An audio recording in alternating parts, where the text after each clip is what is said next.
শ্রীলঙ্কার প্রিমিয়ার লিগের অভিষেকটা যেভাবে হয়েছিল, মোস্তাফিজুর রহমান ঠিক সেইভাবে ম্যাচের শেষটা রাগাতে পারলেন না।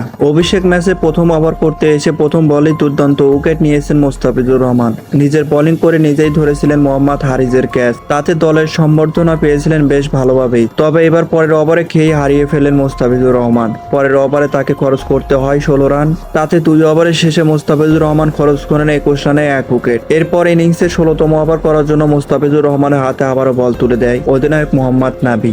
আর নিজের তৃতীয় ওভার করতে এসে মোস্তাফিজুর রহমান যেন এবার দিশেহারা হয়ে পড়লেন। অ্যাঞ্জেলো ম্যাথিউস এবং ধানুশ সানাকা মিলে মোস্তাফিজুর রহমানের উপর নিল প্রতিশোধ। বাংলাদেশের সাথে যেন শ্রীলঙ্কার হাড্ডাহাড্ডি লড়াই। শ্রীলঙ্কার যেন বাংলাদেশের জাতশত্রু, তাই তো মোস্তাফিজুর রহমানকে নিজের দেশে পেয়ে ধানুশ সানাকা এবং অ্যাঞ্জেলো ম্যাথিউস মিলে এমন প্রতিশোধ নিল যেটা মনে রাখবে মোস্তাফিজুর রহমান।